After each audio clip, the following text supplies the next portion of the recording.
Turf Talk with Drew Miller. What a way to wrap the 2022 year here on Tiger Turf Talk with a live podcast from the Soccerplex in Maryland with the great Jerad Minnick. Talk about truly an incredible podcast with such an incredible human being.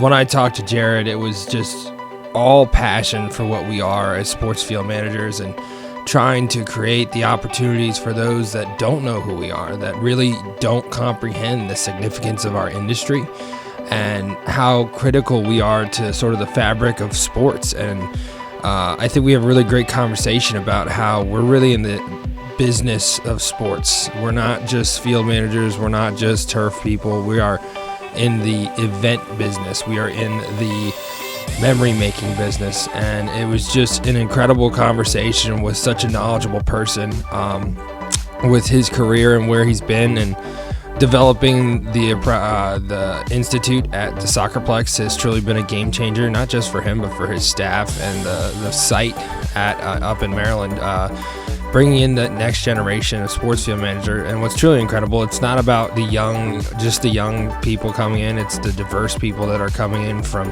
all age groups, from 40 down to their 20s. You know, it's incredible having the opportunity to meet an apprentice and see what they have going on, and taking a tour of truly what is a phenomenal complex that there's just so much going on and so much ground to cover, and to see what he's done and what he's been able to develop there, while, by the way, being the care for all MLS fields, making sure the standard's set. And we could dive into how that's been sort of this build up to this year, to being the first official year for Major League Soccer fields to meet a certain standard. And I think it's just so cool to be on the ground floor of something so incredible like that, to be able to have an influence on how player safety and how the fields play. And what was really cool about the conversation was really just, there are so many different types of fields and so many different types of climates, and certain teams have certain ways of combating those climates, whether it's a heated field,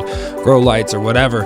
But he tries to make everyone comprehend sort of, well, people have different issues, people have different things, but everyone needs to be playing on the same field. It doesn't matter where you are, what resources you have, and really just how all of it is just, I mean, it's just incredible. And I had an absolute blast, and it was such an honor to be able to visit and be able to talk with him about everything that he has going on. And really, there is no other way I wanted to end 2022 when it comes to this podcast, and to be lucky enough to have the opportunity to go up and become a real friend, and just truly everything that we talked about. It shows what is so incredible about this industry, and truly why I love doing this podcast and being able to voice those incredible professionals across this industry. And I truly can't thank everyone enough for an incredible 2022. It's been an absolute blast. I'm very excited for 2023, starting off the year with an incredible project that we've been working on, and we're really excited to announce here in the coming weeks. But Jerad, I can't thank you enough for everything that's you've done, and it truly is incredible and inspiring to have someone so close nearby to here in Oaksville. And I'm excited for the future and working with you on so many different things for our program, and anything that we can do for you, please just let us know. Again, I hope you guys enjoyed this episode of Tiger Turf Talk.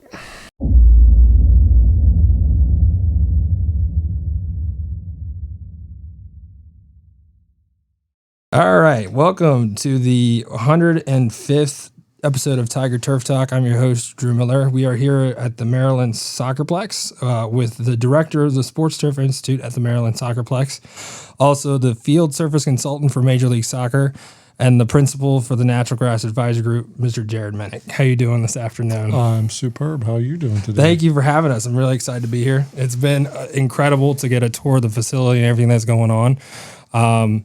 But with everything, obviously, you have so much going on in one place. You have 3 different places that you're working on. So what has it been like sort of being a part of the Soccerplex and seeing it grow from when you first started here till now? Oh, God, That's a really good question to start with. That teed me up. I can talk for about 3 hours on that. How's that? Right? That works for me.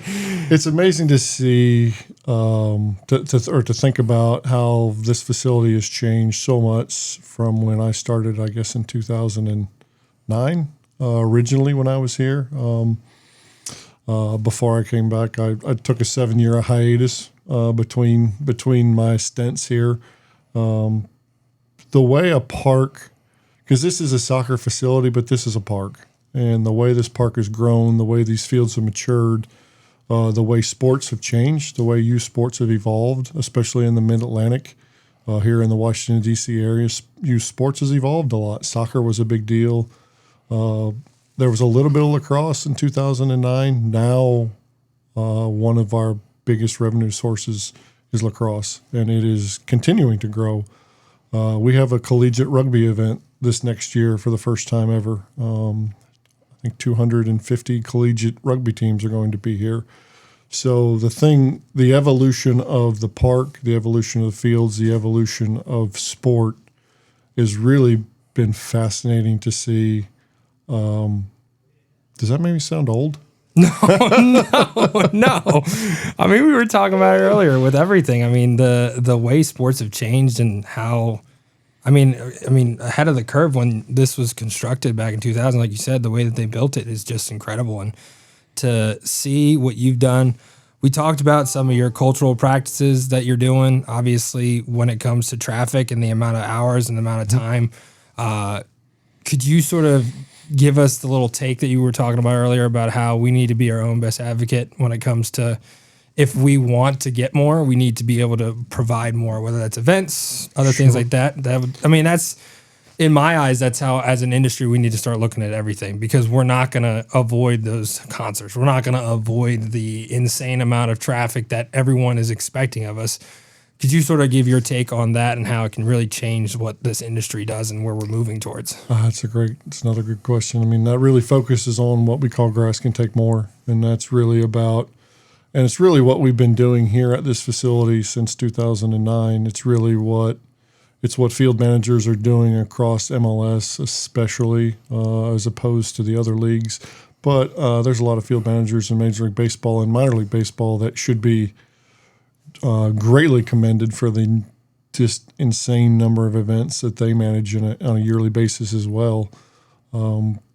Fields get, or at least the way I feel about it and the way most business models are for most facilities and teams, is that fields get built to play on. Fields don't get built to protect. Fields don't get built to look at. Fields get built to play on. That's natural and synthetic both, or natural and synthetic both. I mean, you don't spend that money to not invest and have fields sitting idle. And really kind of the whole approach to what we do is we try to break it down to say, okay, what are our high traffic areas? Now we're using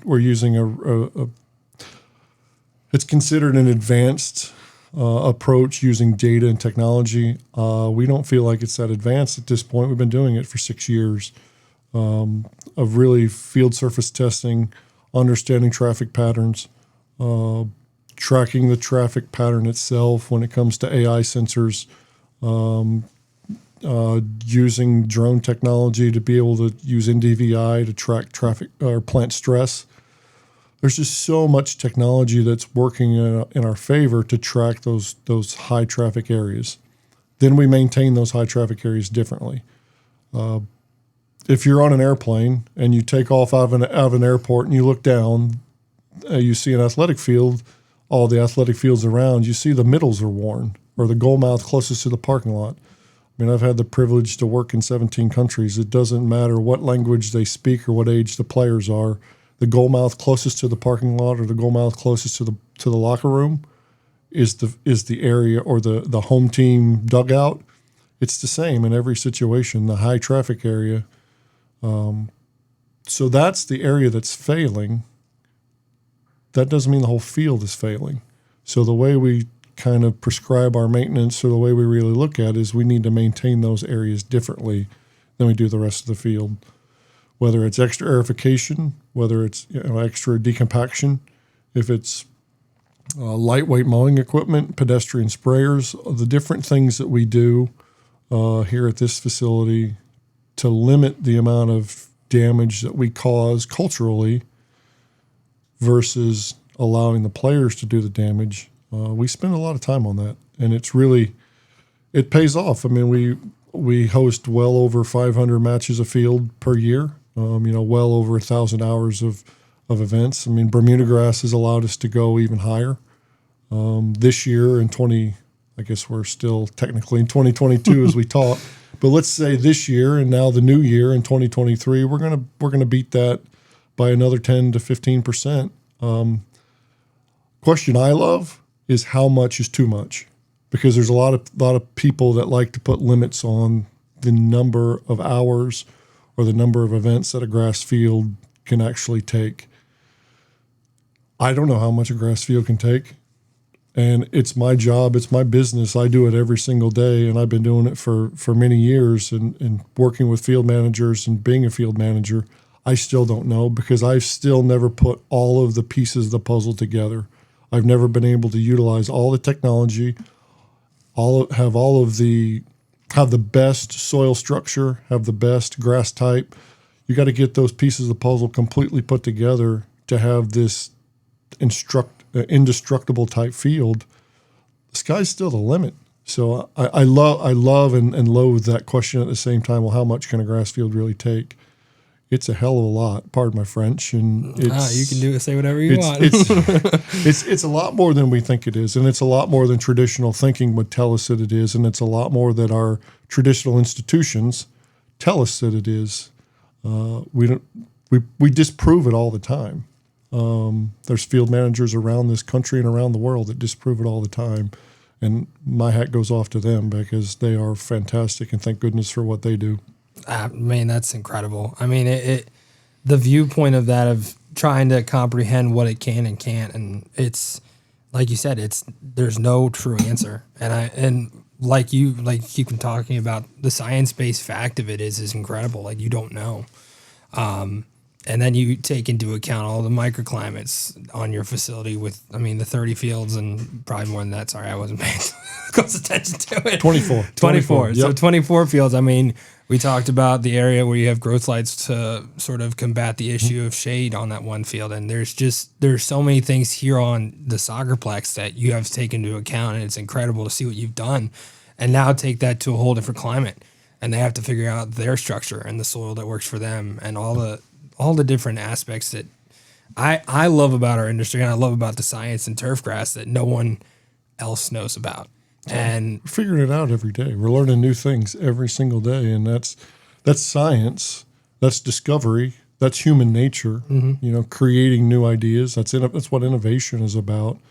But yeah, we definitely get challenged here with grade changes and elevation changes from field to field, with shade issues on some fields. You think, oh, you don't have a stadium, you don't have shade problems. Well, we have a park with a whole lot of trees, and we deal with some pretty significant shade problems. Now, I would take my shade problems over what Gage deals with at LAFC, or Casey deals with at Sporting Kansas City, or what Mitch deals, some of these MLS venues where the roof is the stadium construction requires a roof to actually cover the stands. Yeah. Who came up with that? Well, it's about making money. Fan experience. Yep. And the better experience the fans have, the more money the clubs make, and the more. But you see it's when that rule, or when that became mandatory in MLS. Mm-hmm. What also became mandatory was to say the club had to buy the number of grow lights needed based on the shade study. The shade area. So there was a trade-off. We need a bigger roof, but you can also have your grow lights, and that kind of investment makes grass grow. The guys with grow lights are running them down the middle of the field as well, because they're trying to get the center of their field to recover, while they've become a better tool than just dealing with shade. Absolutely. So it's sometimes it's a necessary evil, because it is a fan. If the fan doesn't pay the money, or the television rights holder doesn't pay, if Apple doesn't purchase the new MLS rights for $250 billion or whatever they did, then we're not necessarily going to be able to afford the staff or the resources that we need. So we need fans and TV companies to be happy. And it's that keeps us all in job, because a lot of times it gets lost that we're in the entertainment business. We're not in the grass growing business. We're in the entertainment business. Doesn't matter if we're at Soccerplex or if we're in a stadium. It's about the entertainment, number one. Now, in a public park, it's a little bit different. Now, we're not a public park here. We're by permit only, and we're by in a public park. It is a little bit different because that is a community resource. But from a standpoint of, we need little kids to be excited about soccer. We need middle-aged kids to be excited about soccer. We need adults to be excited about soccer. And that's what our professional leagues, they need people to be excited about sport. And it gets lost. I mean, we just passed Christmas time here, and the number of field managers that I know, well, every field manager I know worked on Christmas. Yeah. And most every field manager I know didn't complain about it because that's the business we're in. Sure beats having a real job. Yeah. I mean, can you imagine having a real job? Cubicle, stuck in the corner. No way. Yeah. People don't know who you are half the time when you have a real job. You're just a number to them. So that's another reason I'm so passionate about this industry. And it's the best. Yeah. It's the best. For sure. With everything, one of the big things you and I have already talked about today is sort of the visibility of our industry, and who we are as people. And like I said, we're going to be mainly presenting at the conference in a couple weeks. The Institute here is incredible. I met one of the apprentices, everything. Where did that come from, and how did all of it sort of come about? I've talked to John actually about you and everything when it comes to everything that you're building here that goes along with managing such an incredible complex, bringing in those apprentices and showing them the ropes and allowing them to have firsthand knowledge of what the industry is while actually understanding how we maintain playing surfaces. Where did the idea come from? How did it all come about? And really just what has been your favorite part about the Institute that you're managing? It really came out of need I guess need is the best descriptor. The number one threat to our business here at Soccerplex, we used to look at things like, okay, what happens if youth sports the numbers dwindle? What if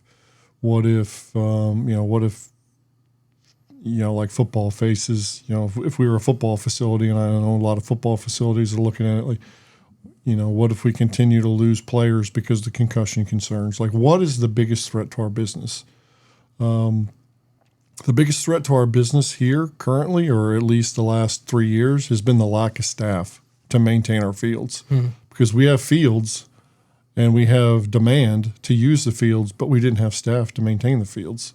We could put up a job posting and get, even the director position that we posted once Mitch left and went to FC Cincinnati, when I had to step back in, we didn't receive, we only received a small handful of applications for a director job that pays well into six figures and is one of the higher profile jobs in the country. We have a manager job open right now that's, pays well over $75,000 a year, and we can't get an application, or only limited applications. The number of people that have the lack of people, but it's based on need. Just like we had a need here, every MLS team that I'm in touch with, which is our entire league, is looking for staff. But we have there's 11 new teams in the last 10 years, and there's 36 new facilities, which essentially equates out to 70 plus full-time jobs that have been created just in MLS in the last 10 years. That's huge job growth.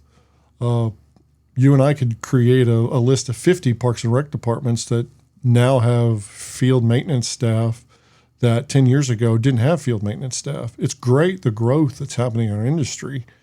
The only thing that hasn't been growing is the number of people coming into our industry. So all of this institute came based on need. We needed people. We had 3 full-time people 2 years ago at this time. We were supposed to have 10. We had to figure out a more creative way to draw people into the industry. I'll steal a quote from Jonathan Knowles, Dr. Jonathan Knowles at Leicester City's Sports Turf Academy. This industry should be an aspirational career field, like young kids or older adults. Anyone that's interested in sport, that wants to be around the game, that wants to be close to the players, that wants to be literally on the field, you can aspire to become a sports field manager. And that's something that we really tried to embrace and really tried to reach out to the sports community with, which is with an apprenticeship to say, hey, you don't have to be a trained sports field manager. They don't exist. So let's train some. Yeah. And we had, I've told this story before, we had dozens and dozens of applicants for our apprenticeship positions when we were getting 0 applicants, when we were actually requiring a degree or experience in turfgrass. But then when we said, hey, 1, do you have an interest in sport? Do you love being around sport? 2, do you love being outside? Do you have passion for the environment? These kinds of things that would draw other people in. Do you want to work in a living laboratory every single day? We got dozens of applications, almost every single one of them in their cover letter telling us or responding saying, wow, I didn't even know this career field, no pun intended, career field existed. And their excitement. And it was the hardest selection process I've ever been through to narrow down to 4, because we wanted to take them all because they were so excited about it. And I know the number of jobs that exist that need to be filled. Most pro teams can't afford to do what we do by actually hiring and training at the same time because they need somebody that knows now. They need somebody already trained. That's the nice thing. We have a lower pressure situation here, which is still pretty high pressure, but it prepares them, hopefully, to be able, after their 1 year of apprenticeship ends, they'll be prepared to go work for another professional sports team anywhere in the country or anywhere in the world with for that matter. Something that I think with things like this, I mean, it's incredible. Obviously, when you're talking about people who are hiring, it's hard to bring this, and it's, I think the biggest issue we have when it comes to professional sports and the hiring process and whatnot. And it was funny because so at the ACC championship, Danny Lazito was like, "I'll hire any 4 of those kids right now." They're I'll bid against him for them. And juniors and seniors. And again, but my thing is like, when you talk about kids and what they've learned in my class and what they showed that they had learned was something that I, like. It was the proudest moment in my career, seeing the kids just knit into the grounds crew and do what they were doing and understand. And I feel like there needs to be an understanding versus like you have to have a college degree for this versus if someone coming out of your program as an apprentice, an accomplished apprentice, like that needs to be at the same level as say a 2-year degree or a 4-year degree when it comes to pay and things like that. Like there are so many incredible people in this industry that are well versed in what they're doing that don't have a degree, that haven't gone to school, who can't afford to go to school. That's something that I think is the biggest, and it's not just our industry, just in the world, and especially since I'm in education, like seeing kids that don't have the opportunity to go to school because they can't afford it and they don't want to have to pay the $250,000 when they come out in debt, it's hard to tell a kid, hey, go to a 4-year institution and go get your degree to make what you make when you come out, it's something like this needs to, I don't know, again, when we're talking about getting a seat at the table, I don't know how to make that justification. So like when kids come to me, I'm like, there are definitely jobs out there where you can make good money when you come out of college. Oh my goodness. Yeah. But it's not like you're going to pay back your college tuition in 5 minutes. That's the hard part, even doctors and whatnot, it takes them 7 to 8 years after, but they take an extra 7 to 8 years of school. In school. Yeah. It's just, I think there's got to be a new way of looking when it comes to the people that are hiring. And I know a lot of them, and they are starting to sort of get that,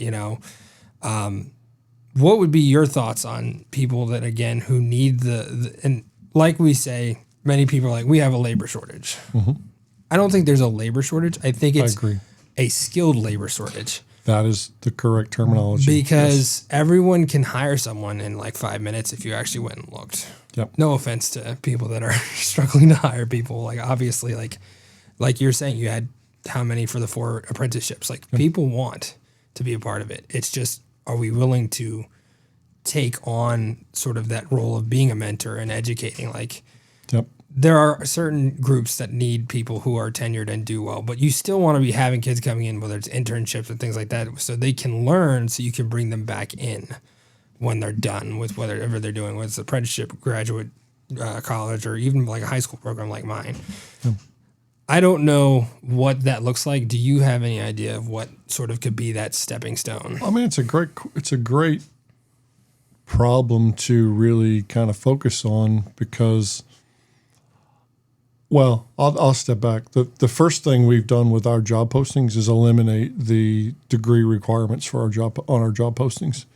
We care about experience. We care about passion. We care about, for our apprentices, we didn't even care about experience. We didn't care about college degree. We didn't care about anything. Just convince me that you're passionate and that you're interested in sport, that you're interested, that you can handle the highs and lows of this job. Great question from one of our apprentices. The ask of me in the interview process: what's the best part about the job? And to me, the best part about the job is Mother Nature. Then she said, well, what's the worst part about the job? And I said, well, the worst part about the job is Mother Nature. Yeah. So we've experienced that in the last week. So we've had some beautiful days and some absolutely miserable days. But it's we've eliminated that requirement. One, to stop scaring people from applying. Two, just to be able to have get a better feel for people's experience, especially if it's a higher tenured position. But you're exactly right. There isn't a labor shortage. There is a skilled labor. There's a middle manager shortage in our industry that the young people or the inexperienced people that we've got, we had apprentice applicants that were in their mid-30s and mid-40s. Fine with me. I mean, that was especially during the time of the Great Resignation, when people were trying to reassess their life and hey, is this the best job for me? We had a lot of people that said, hey, I think this sounds something fun that I would like to get out of my desk job, my 9-to-5 desk job, and do this. Have an impact on kids, have an impact on safety, have an impact on the environment. I know that it's become this big thing that you need this fancy 4-year degree to become a sports field manager. You don't. Do I have one? Sure, I have one. Has it helped me get to where I'm at? No, it has not. Hard work, connecting with people, learning, not being afraid to admit when I don't know how to do something so I can get someone to teach me how to do it. Those have been the things that have gotten me to where I'm at. I mean, it's an incredible career field that, sure, is it good to know the impact of manganese in the photosynthetic cycle? Sure, it's good to know if I'm going to be doing plant physiology. I don't do plant physiology very much in my job. Yeah. My job's managing people and reading soil tests, and sometimes this job gets a little bit too complicated. Let's just keep it simple and focus on the basics. Fields are failing because we don't decompact the soil enough. Fields are failing because we use the wrong type of fertilizer in the wrong type of situation because we don't trust our soil test. Fields aren't failing because I didn't know manganese in the photosynthetic cycle. Yeah. And so it really comes what we're encouraging our apprentices now, all of them actually have all of them actually have a degree in something else. It just worked out that way. For our next class, what we're going to encourage, we have a local community college, but I would encourage any young person that loves sport and loves working outside and get an apprenticeship or get an internship or an apprenticeship. And it doesn't have to be with a professional sports team. It doesn't have to be some sexy, high-profile job. You're not going to learn nearly as much necessarily at some high-profile place unless you're with the right person. Now, you and I both interned under people that taught us well, yes. Even at the pro level. But you need hands-on experience to learn these things. You know, that's the most important part is the hands-on. Learn the equipment, learn that kind of thing. It's just operating machines. It's not that big of a deal. But a 2-year business degree or a 2-year psychology degree and experience or biology or something you love. Yeah. Most kids today can go get a 2-year degree at their local community college probably for free, depending on Close your to state. it now. Depending on your state education situation. I know in Maryland it's really good, and I think Virginia's pretty good as well, isn't it? It's very inexpensive. That's great. I mean, it's like $300 for 3 credits. So. That's brilliant. Yeah. So I actually did probably 90% of my general education at a community college before I went to That's a great idea. Yeah. It's a great idea. Yeah. Yeah, 4-year university screaming at us right now because we're saying this, but that's just the world today. That's just how it is. Half the problem with the 4-year degrees is they're not having any enrollment. Yeah. Half the time it's like, okay, yeah, go to the 2-year and then come to me for the 2 years for turf and you'll have your 4-year degree. Like that's a great way to do it. It could be. Yeah. So, sure. You know. Yeah, it's there's a lot of different ways to go about this. There isn't a right way and a wrong way. Nope. And it's it all comes down to passion and hard work. But passion and hard work is what gets you ahead in almost any industry. Absolutely. And any young person or any person in general at all that's passionate about life. And I'm not saying you have to be passionate about turf to get into turf. You just need to be passionate about life and don't be downtrodden about the circumstances that you're in. I mean, you made the point. I mean, we need more people in our industry. The more diversity, and when I say diversity, it's in females and in non-whites.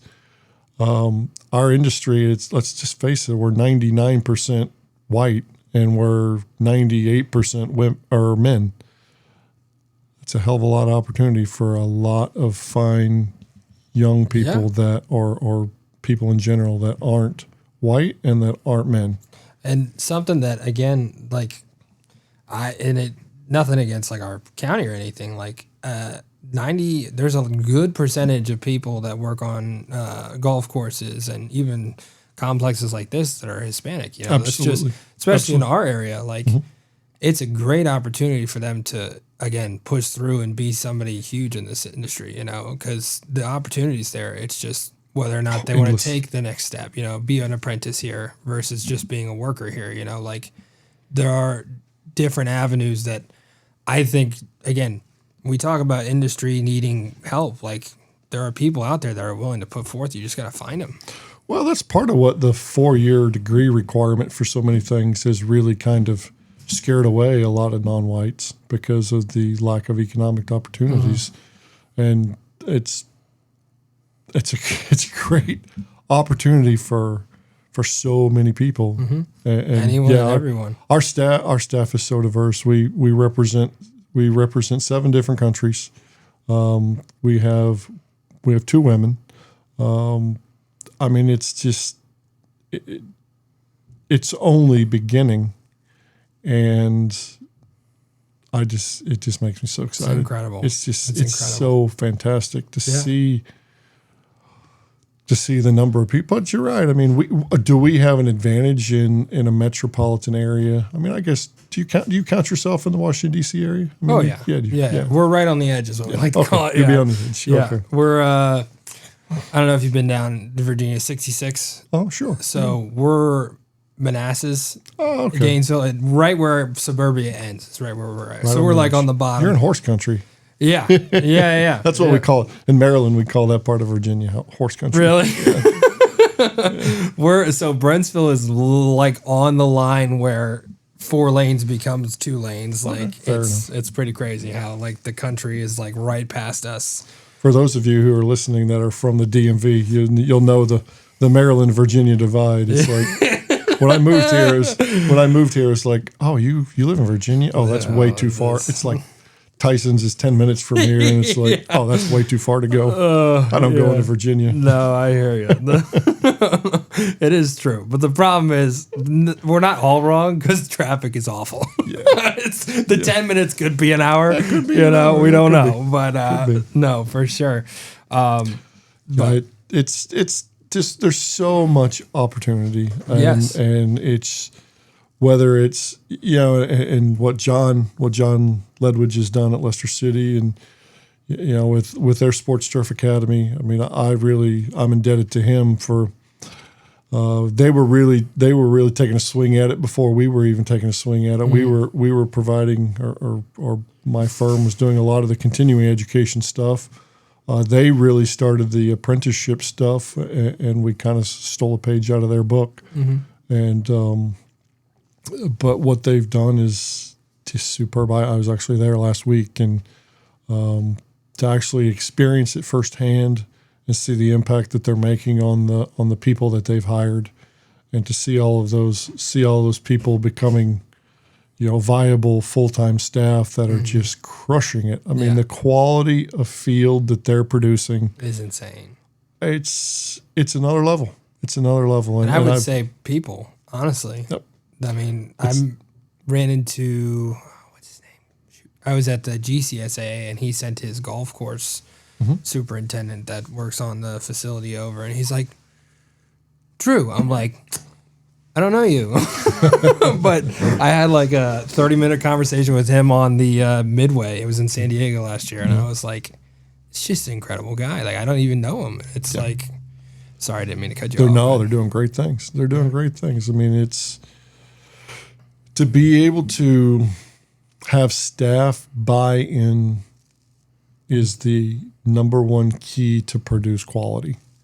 Your field manager can have the biggest dreams and the highest expectations, but if your staff doesn't buy in, and I was having a conversation with some of the guys last week when I was there, and they're out divoting the pitch, and they haven't had a match on for 2 or 3 weeks, and they're out divoting the pitch looking to just make it that much. It's already perfect, and they're out looking for spots in the pitch that aren't perfect.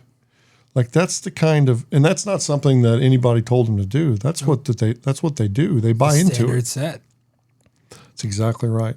And that's a big thing we're excited about with our institute, is to be able to have apprentices that buy into the standards, apprentices that, one, understand how to utilize data.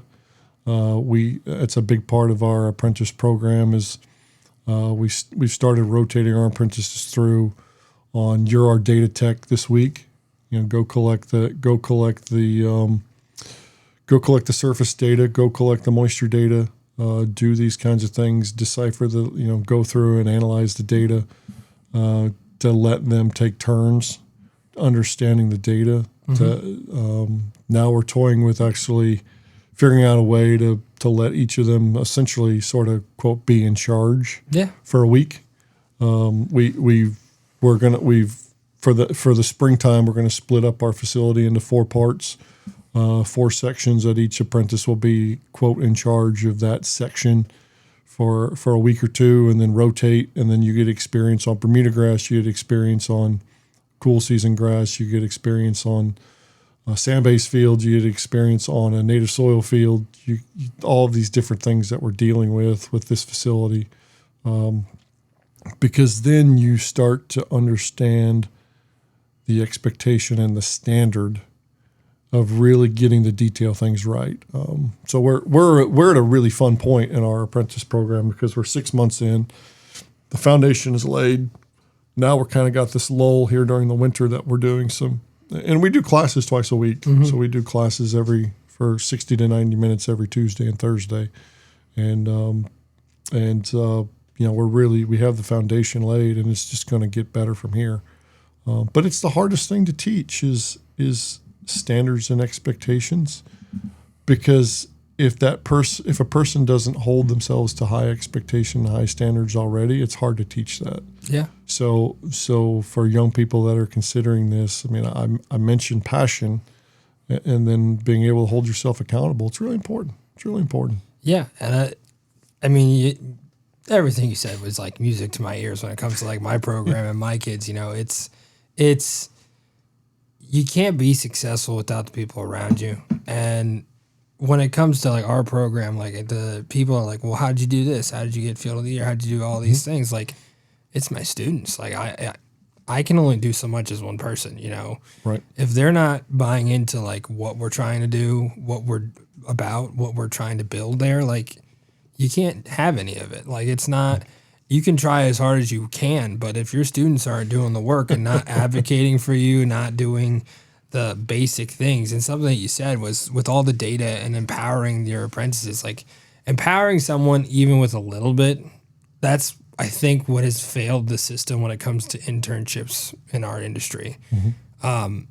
Like you said, you and I were very lucky with the people that we had. Like we were able to do things that we usually would not be seen on a professional level. Like giving them the opportunity to say, I mean, even like at a professional sports field, like mow, like that's a little thing. Like on an away stand, like let them get on the mower. That's something huge. Like when you're talking about our college kids, most of them aren't doing jobs that are in turf, that are working. Like I worked on the grounds crew at Tech, so like I was very lucky with what I was doing there. So like most kids going into internships don't have that. Yeah. Prime example, a couple of girls who were part of the Softball Little League World Series, they had never worked on sports fields, and the Little League World Series was the first time they were doing it. Oh, well, that's and funny. It was like, oh, really? Like you're very fresh at this. Like so, they were learning on site at, again, what is a pretty high leveled event when it comes to like TV, ESPN, and all that. Extremely Like high expectations. and it's incredible to see like that's their first experience, and just take it in, and just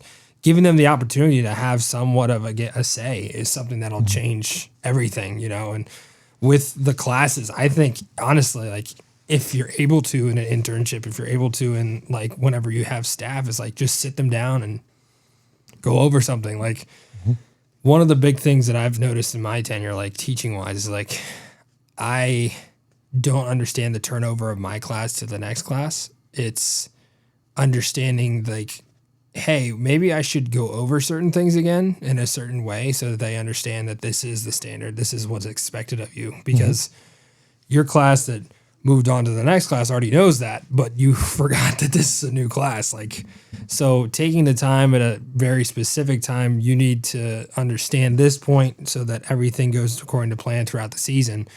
That's critical. And I think a lot of people just expect without actually teaching and mentoring in the way of what you want and how you expect it to be done, if that makes sense. Oh, it's one of the biggest frustrations I hear from field managers that I deal with, that they're just like, oh, these, I hired this kid or I hired this person and I put them in this position and they just don't know what to do.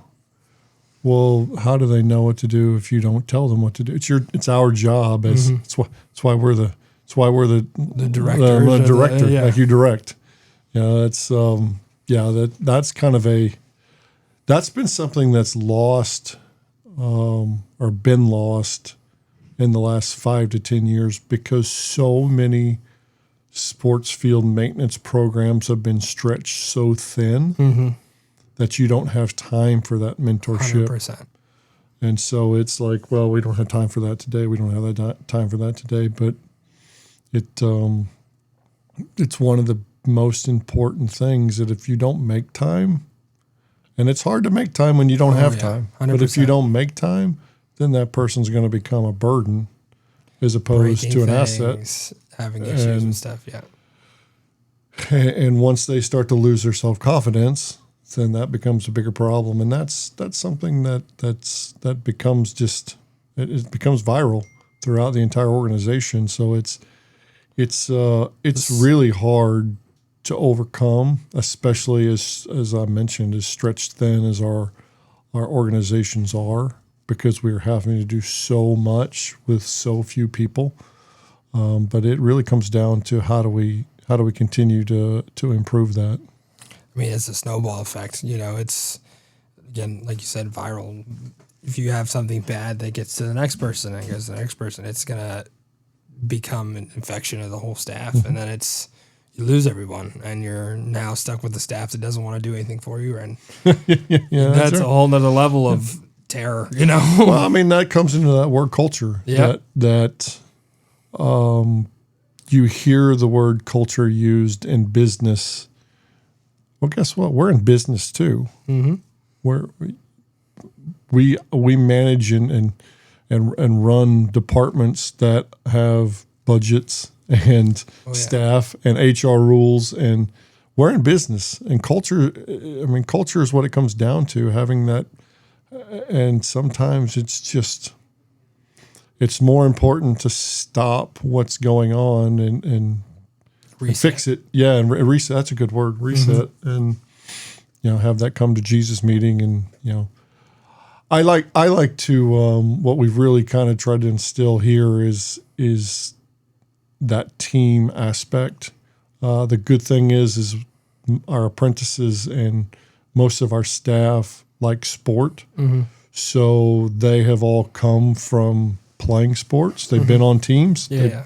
I can tell who they have the camaraderie aspect in their lives. Yeah, I can tell what position they played on the field even by the way they kind of carry themselves and the amount of responsibility they take on with their holding their teammates accountable. Yeah, and all comes to the coach. So whether you want to call a director or call him a coach or call them a coach, it's about us coaching up our staff, coaching up our team to be able to win. I mean, it's you see so many times, that even at the pro level, that a coach will be fired and a new coach comes in, and all of a sudden that same group of players starts to win. It's a lot to be said for that. Yeah, I mean, it's we have to take a hard look in the mirror, those of us who are pretty entrenched in our ways, and realize that sometimes that it's not the employees that are the problem. It's not these. I love hearing. I laugh. I don't love. I laugh. All these millennials, they don't want to work, or this or that, or Gen Z, they don't want to work. It's just different. It's just different because we went through the same. You and I went through the same thing. Oh, you young kids, you think you know everything.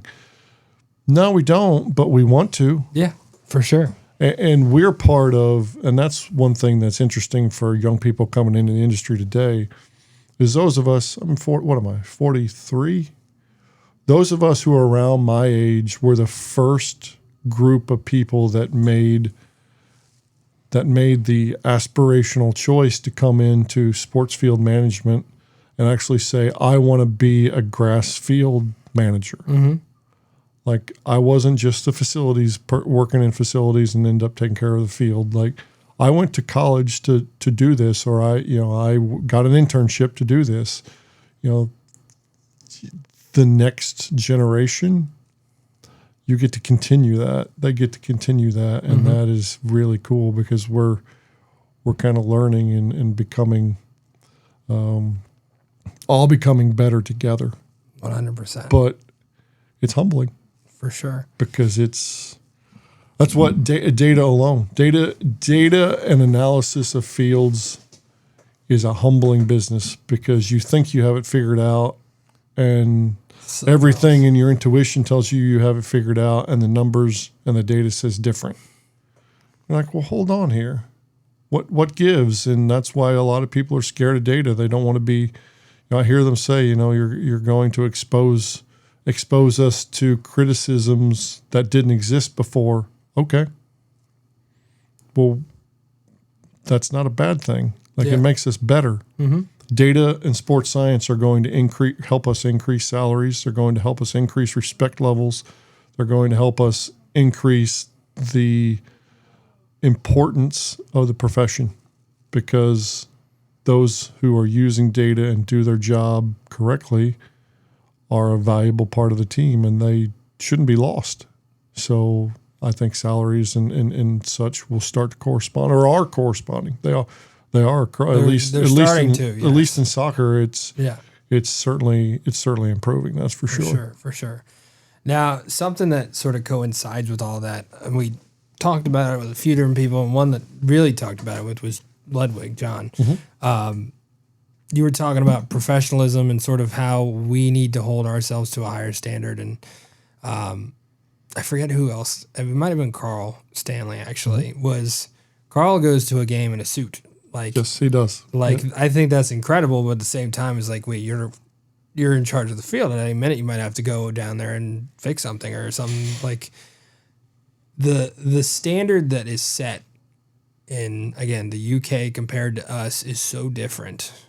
And I think we're way behind the eight ball in a way. And I'm not saying we put suits on for our games or anything. Seeing Bill and Matt out there with those on in a suit would be pretty funny. But where do we sort of lack, sort of from your experience? Obviously, you've been so many different places and work with the MLS and all these things. Where do we lack a certain area that we need to improve upon when it comes to sort of displaying our professionalism when it comes to sports field management in comparison to what you've seen, again, across the world? That's a good question. I don't think we lack as much as I'm portraying. Sorry. Well, I mean, it's evolving. Mm-hmm. It's evolving. I mean, we both know people that do have the ability to sit in a meeting with vice presidents and management people and have a professional discussion with them and not just stay off the grass. The field is closed. Mm-hmm. Like, we both know those types of people in this country. Now, 10 years ago, that number of people was less than it is now. I mean, I would sing the praises of the field managers across MLS because it is a professional group. I mean, there's sure it's not everyone, but it's nearly everyone at this point. But that's an evolving group that's taken on a life of its own in a way because soccer is changing and evolving so quickly and growing so quickly. It really comes to that influence and that lack of positivity that we all need because it can be a draining job. Yeah, there's a lot sure. on us. There's a lot of, and I. This is part of the time this brings to mind to me something that we talk about a lot with a lot of field managers is that the amount of pressure that is on us. If a field fails, especially in the social media age, your name's going to be out there on social media for sure, and the fans are going to be calling for your head. There's only 3 jobs in sport that the fans are going to be calling for someone's head. The general manager, four jobs. The general manager, the manager or the coach, the players, and the field manager. For sure. We have to acknowledge to ourselves the amount of pressure that creates. You mentioned Carl, and Carl's taking professionalism to a new level, and it's fantastic. And he's also taken, been brave enough to talk about mental health as a priority and something that he's necessarily potentially struggled with. I mean, it's a lot of pressure to deal with these situations with these millions and billions of dollars worth of players on one field, and if it's not right, you're going to hear about it, and if it is right, you're not going to hear a word. Yep. So it's a little bit of it's a bit of a lonely feeling as well. Mm-hmm. But it's all connected because if the professionalism is there, you have the support of everyone in your organization. They're going to support you in the good times and the bad times. Mm-hmm. They're going to appreciate you in the good times and the bad times. If you're transparent and you're honest and you're open and you don't make excuses and you don't blame this and that, it doesn't take long for a business executive to figure out that, oh, this guy's just going to have an excuse for everything, or this person's going to have an excuse. And I'm not talking about field managers in general. I'm talking about people in business. Oh, this person's got an excuse for everything. If you take accountability, or you're able to be accountable and responsible, that's where professionalism is at. To sit in a meeting or present yourself in a way that you have solutions, not problems. You're the director of your department. You're supposed to come up with the solutions. You're not supposed to bring the problems. You're supposed to bring the solutions. That's evolving a lot.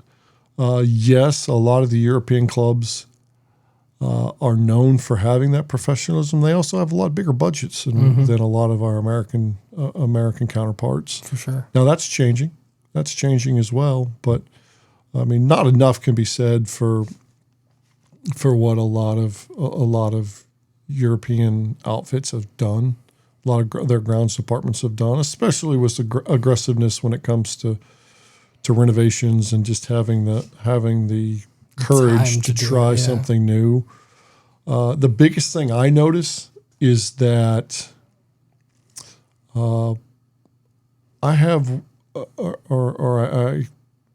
I call it managing on the offensive or managing on the defensive. A big thing, at least in the United States, that I notice is kind of fueled by. Well, it's not. We won't blame it on one thing or another, but it's like paint it white, sleep at night type of have to spray my herbicide or have to spray my fungicide, have to spray my, we're always worried. We're always managing from a defensive position on, oh my goodness, I'm worried about my grass. I'm worried about my grass. I don't hear that as much from a European standpoint, or especially a UK standpoint. Like, they're confident. Okay, we gave it what it needs. We gave it the feed that it needs. We gave it the water that it needs. It's getting the light that it needs. Like, we're giving the plant what it needs. I have confidence that the grass is going to grow. Versus a little bit different approach to it with some U.S. field managers to say that we're a little bit more, we're scared by it more. Now, part of that comes from the number of salesmen that are selling chemicals to say, if you don't spray this, your grass is going to die. All those salesmen love to throw a monkey wrench in all of our Well, and that's what, in part of our program, we work with people that are positive minded, not negative minded, positive minded. Don't come in and let it be a complaint session. Let it be a solution session.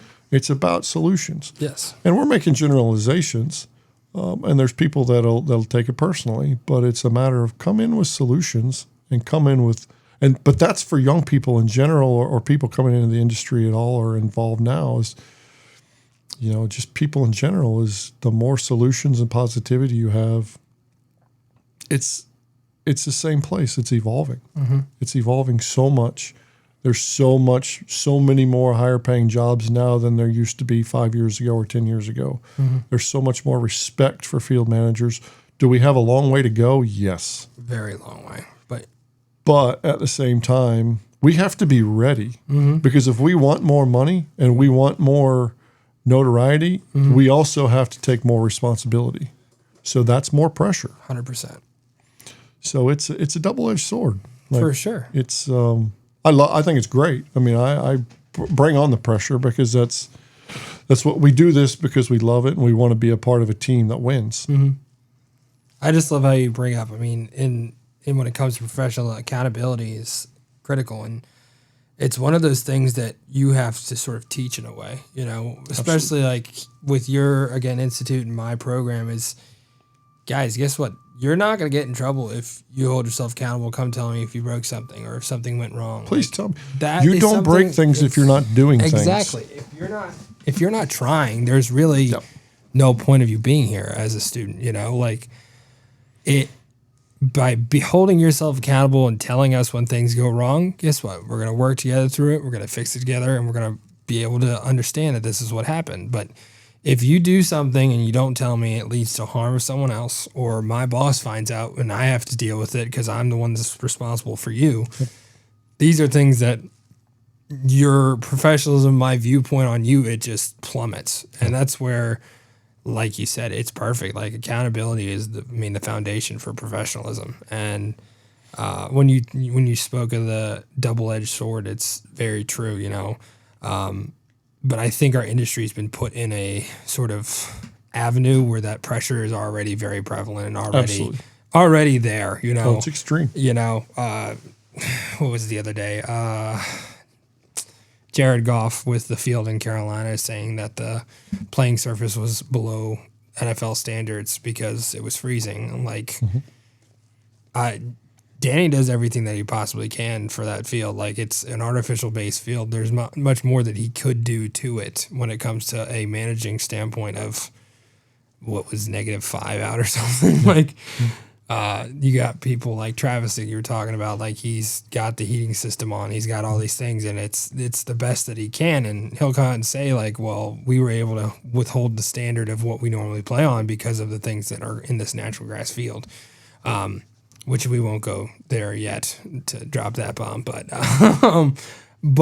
there is so much that comes with it that I feel like you said, we have to be prepared for it. But what do you think those next steps are for that long way off of getting to where we need to be when it comes to whether it's pay or whatever is going to be the next steps for our industry? Because I feel like you said, we're moving in the right direction for sure. And I'm not saying COVID helped with any of that or anything like that, but the standards are being set so high for the sports field manager that there has to be something that comes around for them, whether that's more time off or more staff or more just in general, you know. What do you think that's going to look like in the next few years, being with the MLS and, again, the broad around the world view that you have compared to most of us here in the United States? Well, I think it's the good thing is that the conversation is starting to happen. I mean, even you know what you mentioned about field conditions in one place versus field conditions in another place. The biggest thing that MLS is doing is that we're trying to standardize the technologies across the league. Currently, we have clubs that have undersoil heating systems, and we have clubs that don't have undersoil heating systems. We have clubs that have grow lights and don't have grow lights. Mm-hmm. We have clubs that have concerts and don't have concerts. Yet every single person is expected to produce the same condition at the end of the day. Mm-hmm. We're supposed to, produce a good quality field for our match whenever it is. That's the biggest difference across the board. Even when it comes to let's make it simple. Let's make it at the high school level. Mm-hmm. A high school field that gets rained out on a Friday night gets compared. Well, a high school field that gets rained out on a Friday night that has no maintenance, that gets mowed once a week, whether it needs it or not. Mm-hmm. That's facetious. That's being facetious. You should be mowing a lot more than once a week. I was gonna say, man. Yeah. So this field's getting, say, $5,000 worth of maintenance a year. Mm-hmm. And it gets rained out on Friday night. So we need $1 million synthetic system. Yep. That is the standard is the $1 million synthetic system, even in high school sports. Oh, well, we got to rain out. Well, then put drainage into your grass field for 1/10 of the cost that it would cost to put in that. Oh, well, I didn't know you could do that. Didn't know that was a thing, yeah. The lack of advocacy that has happened to create consistent standards. I'm not pointing fingers. I'm justifying that. I'm not pointing fingers at anyone. The same page with this, yeah. I'm not pointing fingers at anyone. I know the comments that will come, but the lack of advocacy that has happened on construction specifications or renovation specifications or a field. We just talked about it earlier. I still have never maintained a field that has been built completely right, mm-hmm. that has the best drainage, has the best grass, has the best maintenance, has the best of everything. Yeah. I still haven't experienced that. Yeah. I still haven't seen that anywhere in the world where everything gets put together absolutely correctly. Because everyone's always continuing to improve all the time, and we're continuing to evolve. that lack of standard of that construction standard, especially that exists, puts everyone at a disadvantage, no matter whether it's at the pro level. I mean, we see professional stadiums get built by architects that don't have a clue about natural grass fields, and then 3 years later get rebuilt again in a brand new professional stadium, and then the finger pointing starts. And well, it wasn't that anyone had the bad intention. It was just no one would stop and say, "I'm not a natural grass field expert. I don't know about this." They think, "Oh, it's just a field." Well, it's not just a field. It's the reason that we're here. Now, that's the world we live in. So we have this opportunity to create these standards, to create, and as I mentioned, across the league in MLS, the league office is working hard on establishing those kinds of things to make it more fair for one field manager in one place versus a field manager in another place that might have undersoil heating and grow lights, and another field manager that might have shade and not have any undersoil heating and no grow lights. Yeah. And then expected to produce the same conditions. Yeah. Because it's different technology. It has such a big impact. But I mean, all the way down to the Parks and Rec level, that at least if we can get them built correctly or renovated correctly, and there's just so few people that understand that there's a difference in what my local lawn care provider can do versus what a trained sports field professional can do. Yeah. And I mean, we obviously are preaching to the choir with one another and those who are listening, but those of you who are listening, it's okay to advocate for better conditions. It's, you know, one of my favorite things to catch people's attention is grass fields don't fail. Construction or renovation fails and maintenance fails. The grass field itself didn't fail. Something else failed. Someone did something to it. Exactly. Yep. And okay, the pushback on this, well, it got used too much. Well, if it would have been built and or renovated correctly and get maintained correctly, then it could have been used a heck of a lot more. I mean, you prove it 24 times out here. We do, every day. Yep. And the results speak for themselves. And so do so many field managers across the world that are doing incredible things, setting a new standard. And it's not that the old standard was wrong. It was just that we're able to improve and they're able to have new standards. And we're back to the same thing. It's just so exciting that we're able to be here. A program like yours is doing what it's doing, getting the word out that this can be an aspirational career. You can do this and make a lot of money. You can do this and have a lot of fun. Yeah. You can do this, and I had somebody say this to me one time. Well, what about a real job? I don't want a real job. This is a real job. Maybe you should get in the real world. That's exactly right. And that's why I'm on my soapbox. I mean, I'm a farm kid from north central Missouri. I grew up on a farm. I hadn't been on an airplane in my entire life until I was 19 years old. The big city to me was Kansas City, and we went there a few times a year, and it was overwhelming and it was terrifying. Yeah. And I told you in 2019, before the pandemic hit, I had 170 flight segments to 13 different countries. Yeah. For this business, this wonderful thing called sports turf. Like, the opportunities that this industry provides are endless, and it's just getting started. And I don't say that to brag. I say that to, again, I'm a farm kid from Missouri. I hear you. Like, I'm living my dream every single day.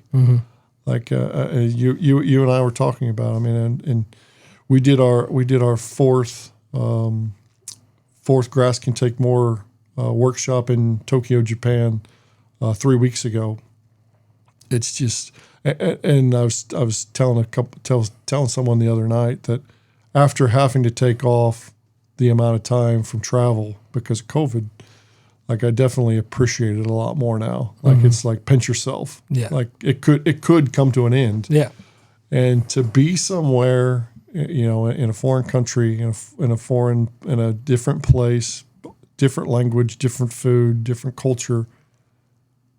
We're growing grass, baby. Yep. How awesome is that? Yeah. That's what we're talking about. Yeah, they're talking Japanese. They're speaking in Japanese, and I'm speaking English. But you know what we're trying to do? We're trying to produce a quality surface for our professional or our collegiate or our youth fields. I just love how you compare it to the fields. The wear is always in the same place. It's the same thing. It's very predictable. It's a universal speech. Sports field management. It's the high traffic area doesn't change much. It changes by sport, but it doesn't really change much by it's very predictable. And that's I'm learning not to try to be we try to let the data speak for itself, but it is predictable. And that's something that, with our institute, we're going to implement with the money that we're raising, with some of the research we're going to do. We're going to focus on the traffic patterns. We don't need to look at grass species or anything like that. We want to focus on traffic patterns for different. So U8 soccer versus U12 soccer versus U18 soccer versus U12 lacrosse versus U18 lacrosse. Like, what are the traffic patterns, and how do we learn from that to be on offense before the event happens? What can we do before that event? Knowing that this is going to happen. And knowing what the traffic pattern is going to be. That's exactly incredible. Right. Yeah. Like sounds like Dr. Straw down at Texas A&M working on some sensors and stuff with that. That's the thing that we continue to up the game with. Like, there are so many things that you can observe, and there are so many things that you can analyze and figure out, and being able to work with other groups. You were talking about with MLS, you're in contact with, which group is it? Keep talking about medical. Oh yeah, I'm sorry. No, you're good. You're making something up. No, but you're in contact with the medical side of MLS. Absolutely, and everything that goes into it. So, and medical really are interested in what's going on with the field. Yeah, I mean the sports scientists there's sports scientists in sport now that have enough data. Like, they're tracking sleep patterns, they're tracking how much the players eat. They're able to put in all this data into an algorithm and predict that a player is likely to have an injury soon. Mm-hmm. Well, what about the field? And so we get to be part of that. We as field managers get to be part of that conversation as well. For sure. And that another situation where we're increasing our professionalism and increasing the respect level that other departments have for us. It's really and it's critical, I think, when we talk about the rise of the professionalism and the expectation and the pressures, it's like the way you can battle that is working with everyone and having everyone have a comprehensive idea of what it is that you're doing and how you impact their realms, when you talk about cleats, I was at a talk, I spoke down at the Southeast Regional Turf Conference, and I think it's Dixon. I could be wrong. I'm so sorry. He's at Tennessee. He was giving a talk on artificial and the cleats and how certain cleats have certain impacts on a ankle and a knee and whatnot. And it's just like, well, if we were doing this across the board, like MLS is doing now, like, things can be combated in certain ways, Sure. So I don't know what that step is. And again, we've talked about it as like, I don't know who we can get. And I think the only person that can do it are the owners of the teams, being able to say, okay, we're going to make a big stand on natural grass. Like, all right, we'll go into it now. The NFL and everything that's going on, when it comes to artificial versus natural, like, there is going to be a point in the next, I think, 5 to 10 years where there's going to be a switch. And I could be wrong. And there might be some lobbyists for plastic and rubber and people that will block it or whatever. And NFL owners might be a part of that, whatever. But there's a shift coming. Mm-hmm. And with that shift, I feel like our profession needs to make that jump in the significance of who we are. And that'll end up being pay, and that'll end up being more resources and better technology to use and whatnot. Where do you see that point of inflection where that's going to happen? And take the leap to that next level where natural grass and the work that you're doing here at the Soccerplex, understanding the patterns of different levels. MLS is this new engine with every single level. I'm talking to Ryan up in New England with the Revolution. He's like, well, we have 12U and 18U and all these like different groups. I'm like, wait, what? Oh yeah. So when we're talking MLS, we're talking Academies, professional. is that the word? Yeah, we're talking professional. We're talking third division. We're talking minor league. Yep. We're talking youth, All on the same youth side. academy, all down to U8. Yep. Absolutely. That's Yeah. crazy. Yeah, I'm sorry. it is a, and which is same as it's a European soccer model the as model, well. yeah. That it's a big facility at, well, we're talking about what Leicester City has. Mm-hmm. They have a U8 field, they have a U10 field, they have U12 field, they have U14 field. And then it's an aspirational thing that as you move up, you move closer to the first team building, you move closer to the, that's what soccer is. It's a growing beast of youth players. So yeah, we're not just dealing with professional team. It's much more of a collaborative thing where minor league baseball is starting to be a bit more collaborative with Major League Baseball. I think there's a lot of push against that, or there's a lot of friction with that, good or bad. Yeah. Soccer is an entire, MLS as a whole, as an entity, is all of those levels put together. For sure. So yeah, you're dealing with a whole lot of different, and I think to answer your question, I think at least from a soccer side, that's forcing that inflection point. It's raising the bar because our U8 players are expecting good fields. Our U10 players are. The most humiliating thing is for a coach of a U10 team to come over and be like, "Hey, what's wrong with the field now?" It's typically like we're standing on, tight, dense, strong, dormant Bermuda, and they don't know what strong, dormant Bermuda is. And the U18s will request dormant Bermuda because the footing's so good, and the U10s are like, "What is this dead grass?" It's my favorite time of But year. it's the learning point. Yeah. By U18, you understand what dormant Bermuda is and how good footing is. At U8 or U10, you don't know yet. They're just new. The parents are new.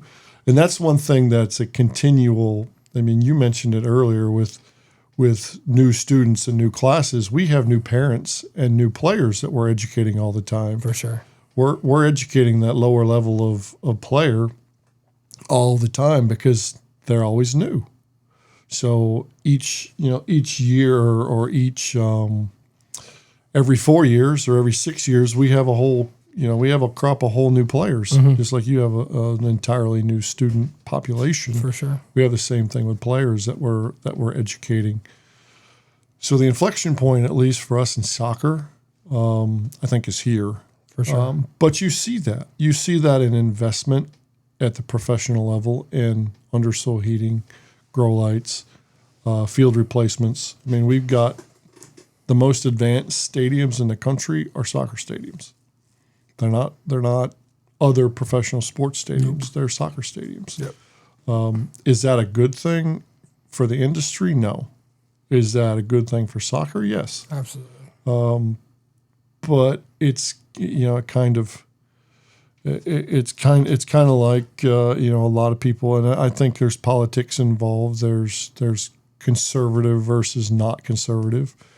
It's a big thing that we really face. That some of those things have come out in the last few years, especially with politics. But soccer's different. It is.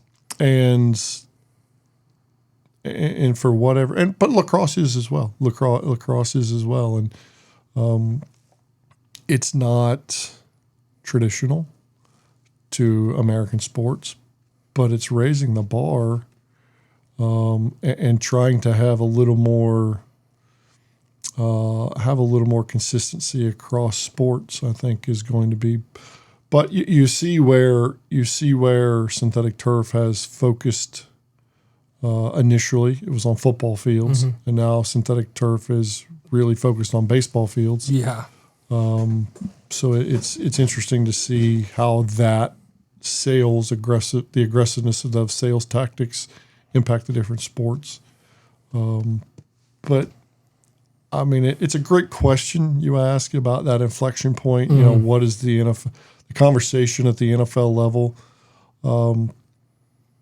This has been going on for a while, though. And I agree with you on that. The players of the women, the U.S. women's national team sued FIFA because the men don't have to play on it. Exactly, and they had to play on it for the World Cup in Canada, which has now been 7 years ago. I guess 7 years ago. They've been really outspoken against it, but because they're women, they haven't been listened to or taken nearly as seriously. So it's something this industry misses it every time because we're so worried about being politically correct. We can't talk bad about synthetic turf. It's like, send me out there. I'll do it. I don't care where my political stance goes from here. You know, I mean, that's something that, I mean, at the high school level, when we talk about, like, it's just, where do you see in your mind that, artificial is the answer when it's not even $1 million anymore. It's like 1.8. Oh, especially in your area. Yeah. Like now, like getting to that point where around the DMV, it's with stormwater management requirements. We're starting to get up to $2 million for a field, and what they don't understand is that the 8 years really isn't 8 years unless you know what you're doing when you take care of it. Which, again, nothing against the athletic directors. I know them all well, and they're great, but they don't know what they're doing because they were never trained to take care of the field. And it's not even stuff that they can do. Like, they're supposed to bring in a company to do that work for them. Like, you don't have the equipment to properly take care of it, you know? Like, yeah, you have to spend more to maintain a synthetic field than the grass field was being spent to maintain the grass field that was previously there. I forget who it was. It was like $10,000 a year. Roughly. Yeah. Roughly, right? Yep. That has never been spent in Prince William County ever once to maintain a synthetic field. And I guarantee you half of them haven't groomed it for more than like once a month, maybe, like, and maybe less than that. I mean, it's unsafe the way that it is portrayed by the companies, and it's aggravating, honestly. It's because, like, when you see no maintenance, you're like, oh yeah, definitely want that. Like, but like, you got to understand that, like, if you're doing no maintenance to it, you're gonna have the wear and tear of a natural grass field within 3 years. You know, like. You have a goal mouth. The data is when you start testing them, you see the same wear patterns as you see on grass fields. 100%. Or I love the fields that have had carpet replaced in the goal mouths. Exactly. I'm like, what happened to no maintenance? What happened to, like, this is going to last whatever you put on it? Like, that's they have to be. You can't be saying you that. can't build anything and not maintain it. At least they're saying, like, batter's boxes need to be replaced every 2 years now, even though it's like every year. Like, it's crazy to me that level of misdirection and communication. It's not even miscommunication. It's just misinformation. Like, and people buy into it. I'm like, where, like you said, where do we get that standard set for natural grass? Like, hey, you could have spent $100,000 to get this pretty decent native soil field playing perfectly. And my thing is, like, with native soil, obviously you want to be able to cancel games when it's like really heavily raining, but like, you can maintain a surface under high traffic with rain and other things pretty dang well if you're doing the right things. You know, you can also add drainage. You can also add drainage to it for a whole lot less money than building a plastic field. And again, like, do the little things. Like, don't do the massive, like, overhauls that aren't necessary. You know, like, I mean, we would love to put a new soil medium in, but like you're saying, if drainage is put in, it'll survive itself. Like, absolutely. It's drainage is the most. Where do you see sort of, whether it's SFMA, whether that's a different, maybe it's your institute, like, where do we get that out and how do we get that out to? So I'll give you an example. Like, my thought process, and I'm going to talk to this person at SFMA actually, is getting in front of groups like the Athletic Directors Association in the United States, because whether they know it or not, they're sports field managers because they Absolutely. have to get the fields prepped for their teams. Like whether that's just chalking the field every week and mowing it once a week, like you said. Yep. Like if we get in front of them and say, here's a cheaper option that is more viable for your business plan when you talk about your school building, like you can do these things. And again, God forbid you have 1.8 million just to go buy a synthetic. Hey, 1.8 will take you 40 years instead of the 8 that you're going to have. So sorry for putting that out there. What do you think that would sort of look like? Well, we've been having this conversation for a long time. That makes me sound old to say that. No, not the at all. professional organizations in this country aren't doing it. The information they continue to provide, especially for lower level fields, is so antiquated that that change isn't coming. We've been waiting for that savior for too damn long. Yes, for sure. And that's fine. They choose to serve their members, not to do as much more. To me, the biggest thing comes back to the more good grass fields there are, the less need there is for synthetic fields. So the more people that are educated about the possibilities of natural grass, that are educated about how to maintain natural grass, I mean, it's the same as, or something that excites me is something like Earthworks Fertilizer is getting into Earthworks for Home to start talking about organic fertilizers for home lawns. Like that's a thing now. Like it's coming out you can buy it on Amazon now.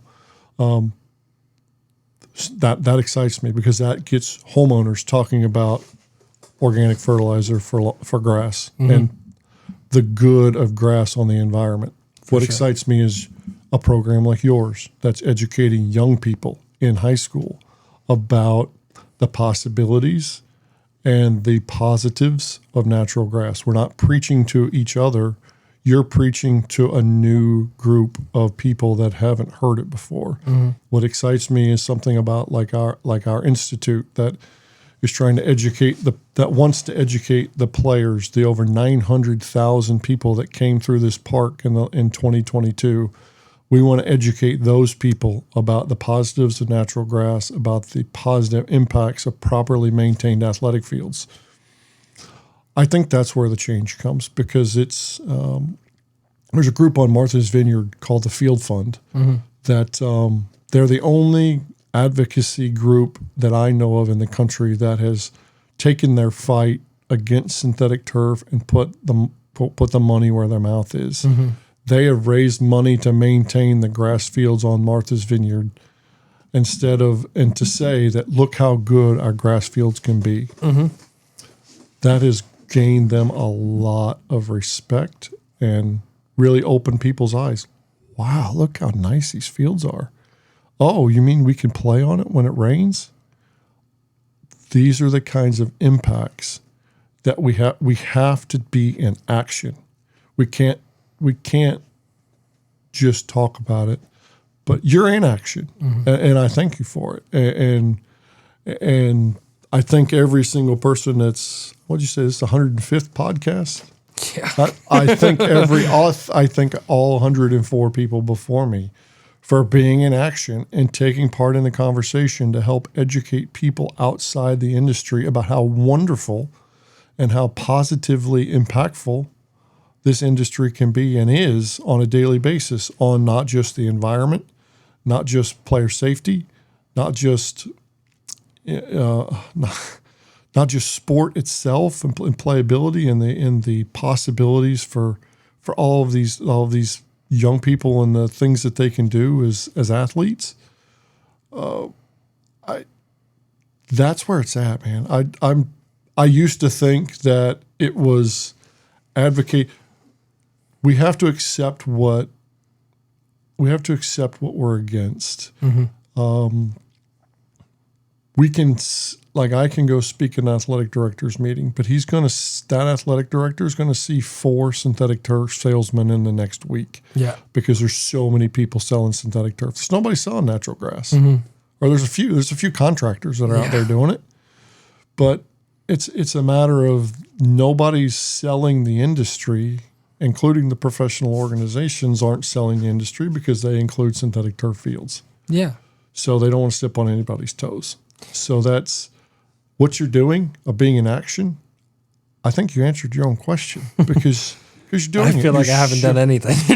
That's but you've done so much more than you realize, and I appreciate it so much because it's we're back to the same thing. People need to know that the industry exists. Yeah.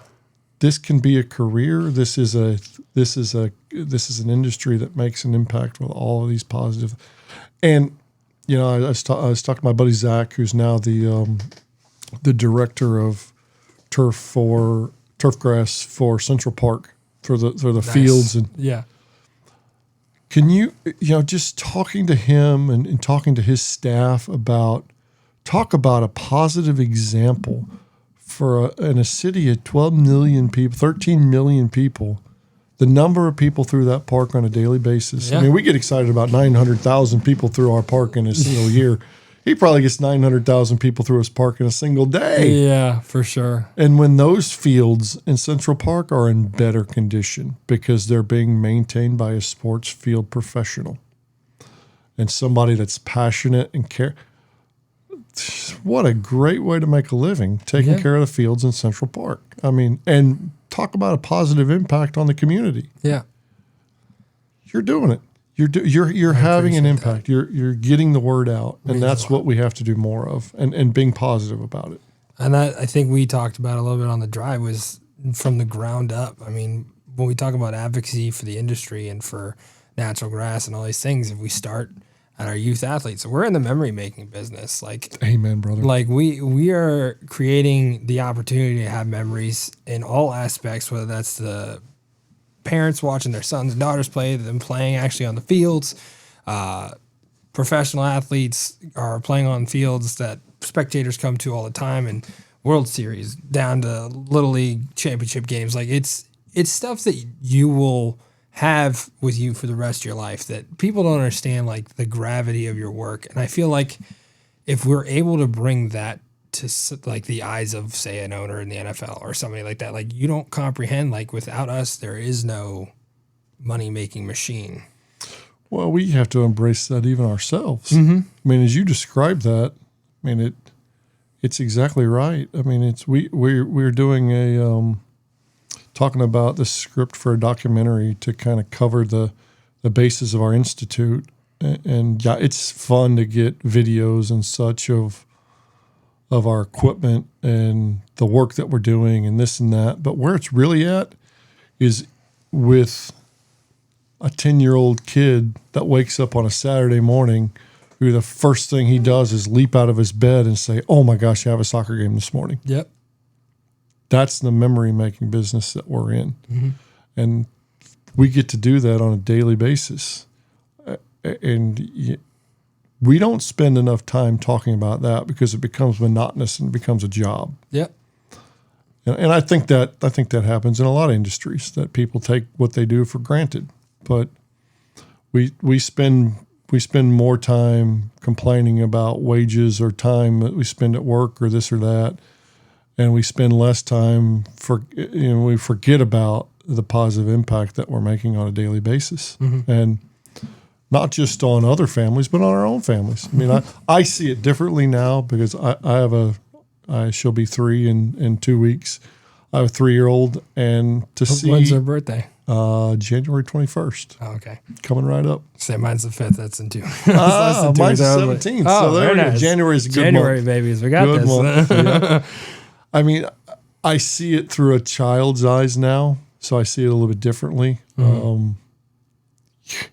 It definitely changes you, but for the better, because now I see how excited they get. But then it makes you think about when you were a kid. We used to be pretty darn excited, didn't we? Yeah. And then when we got to play on a nice field, we remember it. We remember it. Yep. And you go play on a college field when you're in high school. You go do all those things. Right, huh? I mean, it's how good is that? I mean, that should be the poster of our recruitment for everything. And it should be. And that's right. And that's, I mean, and as data will provide the standard and the information to give us the fulfillment from our ownerships. I'm just confident of that, because all of a sudden right now we can't, or before we couldn't quantify the job that we do. Now we can quantify the job that we do. Mm-hmm. That is going to continue to evolve and change our business. Mm-hmm. But if the more we remember that we're in the memory making business, you're right. It's a really good thing. Yeah, I mean, that's what drives the passion for me is, I mean, even like just my high school, like I have people who, I mean, I've had recruiters, I've had head coaches in colleges come down like, oh my gosh, this is rivals fields on we've played on, like things like that is just like, whoa, like, okay. Like I thought we were pretty good, but I didn't know it was that good, So, I mean, it's something that when you look at a kid and you see it every single day and it's just another day at work. And then you think about when you go to a game, you're like, it's a state semifinals right here. Like this is actually a big deal, Like I need to understand that. Like I just love managing fields. It's just the added pleasure of, again, making memories for kids, and for professionals and all these different things. Like that's what it's all about. So well, that's why we get into it. We get into it because we love doing it. Yeah. We don't get into it because we want to make a difference and a dent in the universe. Yeah. We get into it because we love doing it, but it's we have an opportunity to make a dent in the universe, and that's a great thing to think that we can have that much of an impact, but we can, and it just continues to take us focusing on understanding that evolution and innovation and change is not a bad thing, but a good thing. Absolutely. And I mean, something that you talked about earlier that stuck with me was the fact that it's being able to have that impact and be able to show others what that impact truly is, and the field work that you guys have done, the transitions you've done to Bermuda grass, and all the things that you're just trying to improve upon each and every year is just something that people don't take into account when they're playing on the fields. They're just here to play. Yeah, they're just here to play. That's the part that I love about this podcast is being able to talk about things like that, where like behind the scenes, like this is what happened, but no one actually knew about it. One of my favorites was Casey Carrick down at UNC with the field renovation every single game because they're landlocked and all that. And it's just things like that don't click in people's heads when they walk into the stadium for a game. No. Like it's just, all right, let's go have fun. Let's go watch the Tar Heels play. Like what? Like, no, there was like, they resodded this field less than 24 hours ago and they painted everything and everything's ready to go for you and for what we're doing. So, I mean, that's what's incredible about everything. Now it's a little bit of a shift to the MLS side of things. How did you get involved with them and with everything that you're doing? We talked about sort of the standards that you were creating for every pitch to make it, again, different levels of what people are putting into it to create the same level across all the MLS. What has it been like for you sort of creating that standard and being a part of something that's going to have a huge impact for years to come? Well, it's we're early on, that's for sure. And we're learning. We're learning. It's from a field surface testing standpoint, this next season is the first full season of a required field surface testing program for the league that's pretty in depth when compared to some of the other field testing programs. But it's a program that's been utilized by several teams for a few years now. So that's one good thing, is that so many MLS clubs are already doing a lot of this, working with their sports science departments. Mm-hmm. They're the ones that are pushing back because they don't want to lose that level of. They've got that extra level of competitive advantage currently. Yeah, so we don't want. We just want to leave this out of it. Exactly. So we want to water a little bit more of this match to compare to the next. Well, it's what it comes down to. Yeah. I mean, it's really what it comes down to, is how do we get a consistent surface every single time. Mm-hmm. It's just the infancy of being able to create that. Is it even possible? I don't know that completely. Mm-hmm. there's a lot of smart people that are involved, thankfully, a lot of statisticians and people that are really interested in what's going on, from the medical and sports science side as well. But every single conversation we have, it's the same as we've been talking about. It gets that much more. We're like, wow, I didn't know this much went into this field thing. Like, I thought a grass field was a grass field. I didn't know there were actually different levels of organic matter or different levels of compaction, and that's really what it comes down to, is getting consistent surfaces. And okay, we had a concert on Friday night. We got a match on Sunday. So how do we get that pitch ready to be back to where it's supposed to? Exactly. Get back to that, maybe that standard, and that's we're a long ways from actually honing in on those exact numbers, but it's definitely starting to it's picking up steam, and it's something it's something that sports science wants to see. It's something that competition wants to see. It's something that field managers want to see, because it's just something that's. We just have so many events. There's so many events in these stadiums, especially in MLS stadiums. There's just such a, nearly every MLS venue now has a professional women's team in it as well, or some other team as well, and with the concert load, and man, they get built. Growing. They get built and they get used, and that's what it's about. They're going to build a building. They're going to use it, and that's good it's job security for us. Absolutely. And that's, so how do we continue to improve and reduce injuries and have a positive impact. We did during the MLS's back tournament at Disney World in 2020 in the bubble, the MLS bubble. We essentially at that point was the largest field surface testing program that had ever been administered in was at one site, and that holds the Guinness record for the largest single site professional soccer tournament ever to be held. That's we had incredible. 26 professional teams in one place for 7 weeks. So it was apparently Disney was the place to be. Apparently for the bubbles. Yeah, the NBA was there at the same time we were there. Yeah. Yep. And we administered the largest field maintenance program that's ever been assembled when it comes to, we essentially had somebody working 24 hours a day for 7 weeks. Field to field. Yep, it was wild. That's incredible. But all based on data, all based on the amount of data that we collected. We were surface testing twice a day. We were moisture testing 3 and 4 times a day. The amount of data that we collected, we really learned a lot, and the league took all that data and utilized it. And the thought was during that event that the amount of non-contact injuries was much lower than they expected it to be, because we were able to keep the fields consistent. Yeah. Did the fields have an impact on that? We don't know that for sure still. Yeah. I think so by what we hear from sports science. But it really comes into now trying to encourage everyone in the industry to think about, okay, let's make our practice field the same condition as our game field. But the biggest problem we see now is relates to some of the research that Chase Straw did, that we see the same thing from a testing standpoint, that it's not just field to field, it's inside one field, because the traffic pattern, it's different. The corner of the field statistically is very different than the middle of the field. So that's why we maintain the middle of our fields here differently than we do the outsides of our fields, because we're just trying to get our middles to be consistent with the outsides of our fields.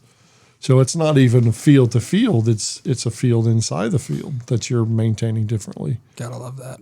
And that's what a lot of clubs have found success in lowering non-contact injuries has been, because the whole surface is consistent, as opposed to being really hard in the middle, really soft in the outsides.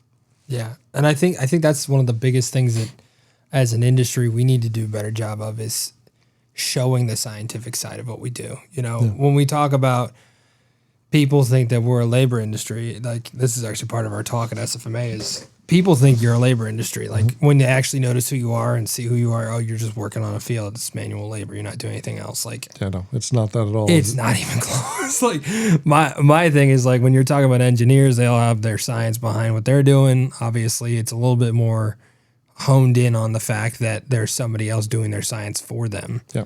We're the ones that do everything. We do all of the labor, like you're saying, but we also have all the scientific background on how to comprehend a certain area is different than most. Like Travis in Kansas City always bring up his Fine Fescue edition. I'm like, what made you do that? Like, the shade issues. Like, I would never think about that as a sports field manager. It's just not in the sort of the bylines of what normal practice is, you know? So things like that where That's like, okay though. Throw those bylines exactly. out. We need solutions. 100%. That's exactly right. Like, be your own person, test things. That's what we want to do at Brentsville eventually, is like be able to have that ability to test things at different sites and different scenarios, whether that's a lacrosse goal mouth, see if things we could do to prevent, again, obviously there's nowhere to the point where there's nothing left. Like, that's just the way it is. Like, maybe we can figure something out that's different. But maybe there's a way to do it. That's exactly. Right. So like, I always say we can put a computer in our pocket and a man on the moon. Surely we can figure out a way to get a field to take more traffic. Exactly.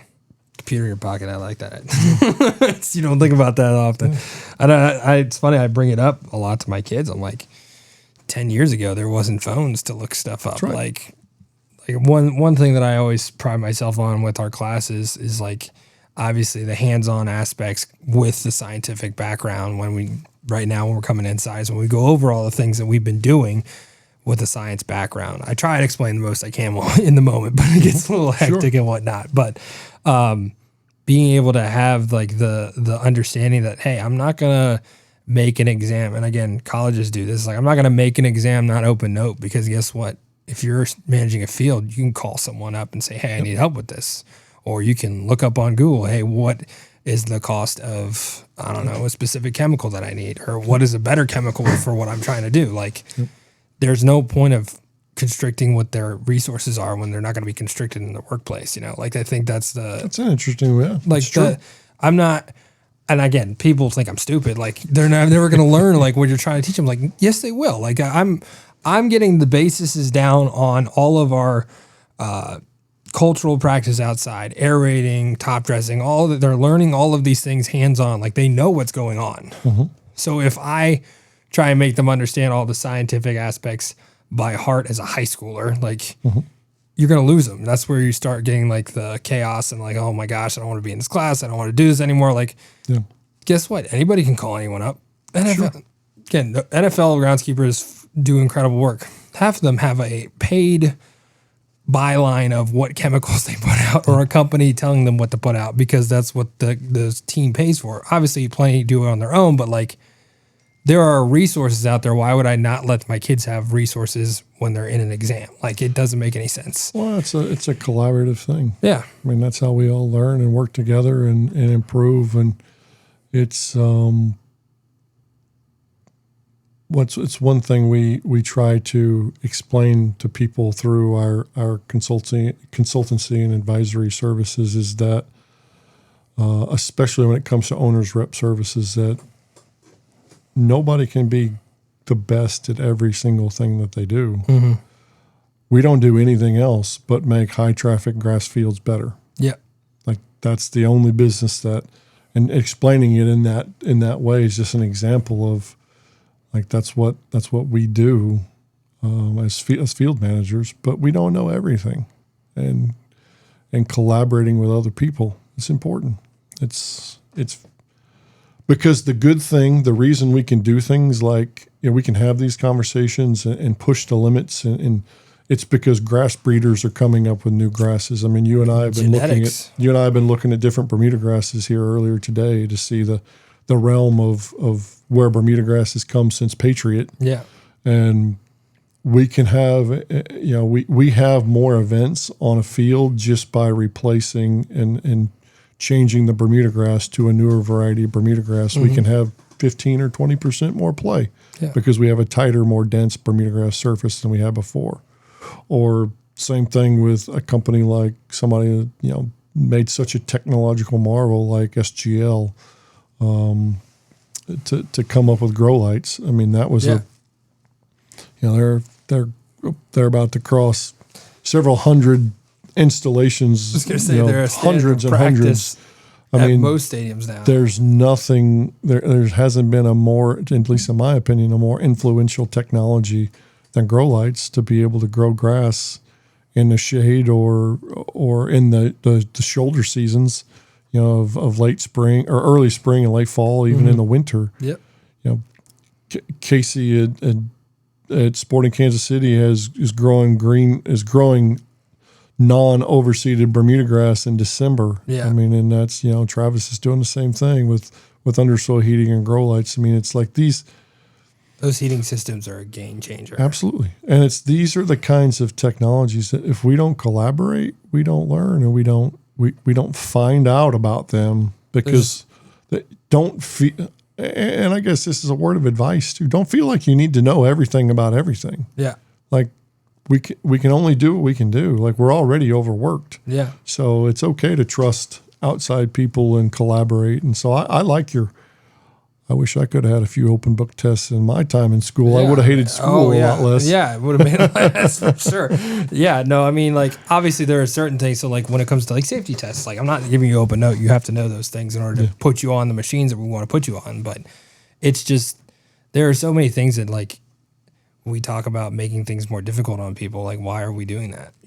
Like, that's what drives people away. Like, we need to figure out ways to improve hours for sports field managers, improve pay. Like, obviously, it's hard to do that when it comes to a grass field. It's always growing, it's always living. Like, we have to tend to it, but like at the same time, we need to bring in the next group, like you're saying, those mid levels that you can trust on site, that you can go away for a week. That it's something that I've found to be useful for kids that are interested in this. Well, that's why we need young people interested in it. Yeah, because we have a new crop of young people that are a new crop of people into the industry. That absolutely, there's no doubt about it, and it's exciting. Yeah, I'm glad there are people that are interested. And you mentioned earlier, like it's so interesting how.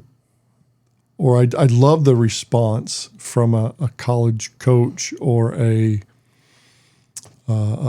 player or a parent when they get so excited to be like, wow, I didn't know that much went into this, or wow, I didn't even know this existed, or wow. It's never like, ooh.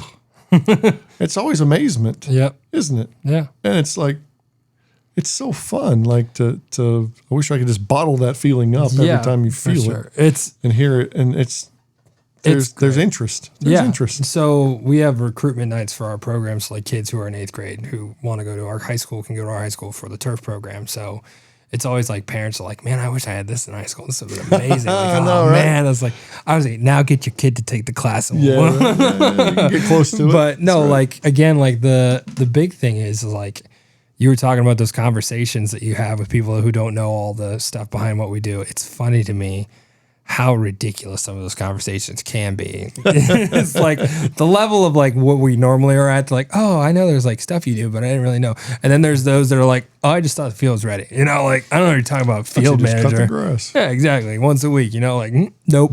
Like, no, that's not how that works. But, it's fun to see. I mean, my biggest thing is kids that really buy in and then really get good. So I have a student, she graduated 3 years ago now. Gosh. But she's interned with the Steelers. I don't know if this is official yet, but she's heading somewhere next year, hopefully in the MLS, which is really cool. That again, if she's listening and she wants to work here. See, I'm constantly recruiting. I'll let her know. I'll let her know. Any other kids that want to drive an hour commute, an hour commute. You just got to pick the right time of day, Yeah, we're flexible. Yeah, right. Yeah, come in at 10, leave at like 7. We can do that. But no, like just what her story is and like where she like found it. Like she ran into me at a ice cream stand.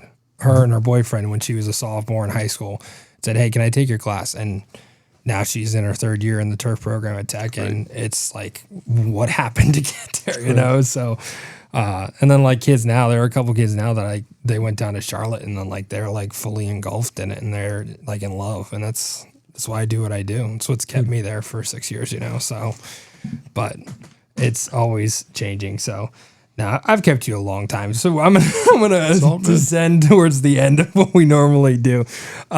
We normally end on these last two questions because it's always something interesting to see from different walks of the industry and what you've been through in your career. And I'm skipping things I want to talk about, but what is it that, if there was one thing you wish you knew, and it doesn't have to make life easier, better, or whatever, but you wish you knew going into the industry, what would that one thing be and why? Oh, wow. That's a good question. Oh, that's a really good question. Yeah. Well done. Thank you. I like that. I like it. Most people that know me, it's hard to keep me from talking, so to actually get me to think. And apparently I'm good at this. That's good. Good on you.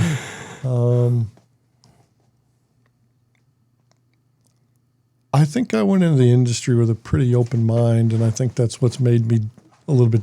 I've always kind of been different, or always kind of been a little. So I think having an open mind was important. I didn't have a lot of preconceived ideas because I didn't even know it existed when I got to start it. But I think one thing probably would be to not be so trustworthy of, or at least, no, not trustworthy, but not to lock in my mind to be like, the first way I learned to grow grass doesn't need to be the only way. Gotcha. It's an evolving thing. It's like picking up information all the time. Like I remember as a in my first job as a head director of grounds for Sporting Kansas City, I one day I heard myself saying to one of the guys that works for me that, we like to maintain the field tight, fast, and the guy looks at me and he's like, well, is that what the coach wants? Yeah. And like, what a humbling question. Yeah. I was like, wait a minute. You're right. We need to figure out what the coach wants. It's like, because we were kind of, maybe the old school way would have been the condition to say, well, coach, this is the way the field is. Instead, to shift my thinking to be like, you know what, coach, what can we do for you? What can we do for the team? What do you expect? What sort of service do you want to play on? So the way we go into it, and so the way I went into it was a lot different than the way I came out of it. And I would say that would be the biggest thing for me, is that don't just like, this is the way I grow grass, and these are the things that I use, because like I said, even today, I've learned more about growing grass in the last 3 years than I've learned my entire career just from what data's taught us. And it's very humbling. So it's incredible. It's that kind of thing of not just being locked in on one thing and keeping an open mind. There's truly, when you talk about all the technological advancements we've had and the sensors you have on your fields and all of these things that you don't take into account, like, oh, I'm missing the ball on this point in my soil. I'm missing this point in my plant tissue. Like, what is the equation? There isn't. And I think we've definitely established that here, is like, you have to find out what works for your site, because there are microclimates on your field. You're saying the field within the field, like, and you have 24, multiply that by whatever that is inside your fields, it's just, there are so many different ways things can go wrong that you need to sort of bring back into that equation to make sure it goes right, So that's exactly right. It's truly incredible. And that's what part of this podcast is hearing all the different stories and understanding like what they are going through could possibly happen to me at my facility at a high school level, So it's awesome to hear the different aspects that go into managing any type of field anywhere you are, Well, it's making, in the broad scheme of things, it might sound terrifying, like all this data. It's not. It makes things easier. Yeah. Like that's, You're not writing a thesis like my idiot ass is. But. Well, and somebody made a comment. I mean, I'm glad you said that because somebody made a comment one day. It's like, oh, we all need to be PhD groundskeepers. No, we don't. The data and technology that's in an iPhone is really simple. It's a closed system. It's really simple. Like the data and technology that we're using isn't complicated. It's making our job. It's making our job easier. Definitely. We're not guessing as much anymore. We're not using our intuition as much. We're actually using a data point. It's making our job easier. For sure. It's not something to be scared of because I think we have talked about a lot of data and technology today, and that's those sensors that we have on our fields. I know what the temperature is under a grow cover. I'd love to know that. I know what the soil temperature is right now on 10 different fields. Like I don't have to just guess about it.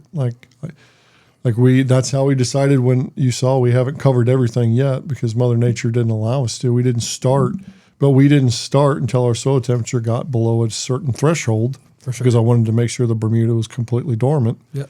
Once we got below that threshold, we could have put the covers on earlier. Yeah.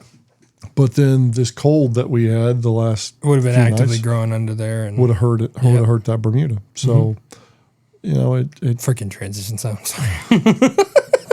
9 People don't know what we go through. 9 degrees on 9 degrees one Saturday, 60 degrees the next Saturday. I mean, I saw that the other day. I was like, wait, what? I thought this was the winter now. Yeah, exactly. So, no, for sure. So what's question number 2? Is it as hard as number 1? No. I hope not. So you and I, again, we have a passion for sort of bringing in that next generation and that next group that's going to take on, again, the sports field industry and, I mean, make what it's going to be next, Like you said, we've sort of gone through a transition from sort of the old guard into the new group that's, again, there are so many things they have going on, like with the science and everything that wasn't there 10 years ago even. Mm-hmm. For the kids in my classes, so who are interested and want to go maybe to some of your apprentices, what would be your best words of advice sort of taking that next step into this industry and having an impact on where their journey might take them in the industry? Oh, I'm going to piggyback on my last answer. Open mind. Yeah. Have an open mind because don't just accept something that someone tells you because there's a lot of people that like to put things in a box or put rules or parameters around different things. Don't accept it. Continue to search it out for yourself and continue to evolve and improve and innovate and create and let human nature take over and say, hey, how can I make this better? How can we continue to improve this field? I mean, that's one big takeaway is that one big turning point for me is when, people would say, okay, a grass field can take X number of hours. Mm-hmm. Okay. Well, if the grass field starts to fail at X number of hours, why do I accept it and say, okay, that's how it is, instead of saying, why don't I change my maintenance approach to figure out how I can get more hours out of that X field? Further away. Exactly. So not just accepting, and I had somebody I respect a lot said to me one time that, someday you'll just accept that the way things are is okay, and you'll see that things aren't so bad the way they are. And like, well, I lost a lot of respect for that person when they said that to me because it was like, why wouldn't you want better? Why not continue to improve? Technology and science change it's not that what we were doing before was wrong. Yeah. We were doing a damn good job with a very small amount of information. Now, in this day and age, we have a whole lot of information, and we're able to do that much better of a job.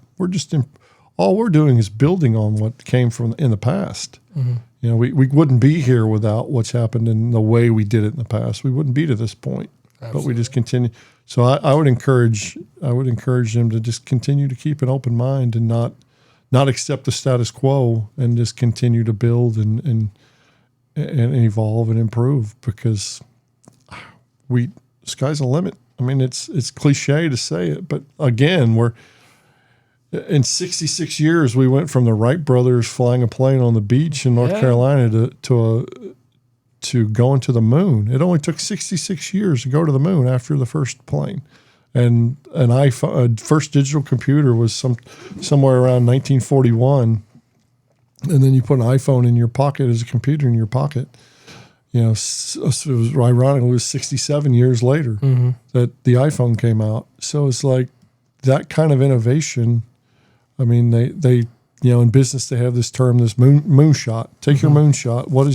What are you really evolving and longing for? You know, don't accept the status quo ever, and just continue to shoot for the moon, because that's how we all. As you do it, and it will bring all of us around you up as well. So I'm excited to see what some of these young people will do. Absolutely. And I think that makes me sound old. No. Well, I was reading something the other day on the SFMA website about how SFMA, I think it's like 40 years old now, right? Yeah, I don't know. Something like that. But like it hasn't been around for that long. So like when you're talking about like having a voice for the natural grass services, like there's plenty of time to sort of switch that, you know, since it's only been 40 years. And really, when we look at it at face value, like everyone in the world is going against the artificial, except for the people that are selling it. So yeah, except for the $300 million or $2.2 and again, billion industry. It's something to deal with the plastic and the rubber, and it's not just the field aspect. It's just like the people that produce plastics and rubber. So like, why would we want to lose that much money? Yep. Yes. And then the environmental standpoint afterwards, you know.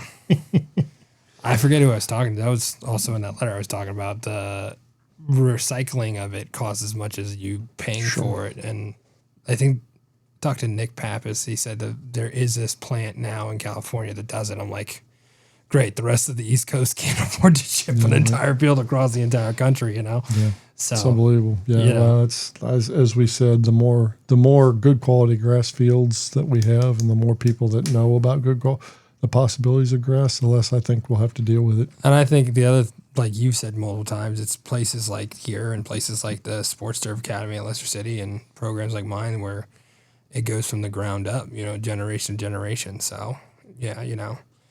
How was the Sports Turf Academy? That was the one thing I did want to talk about. I didn't talk about.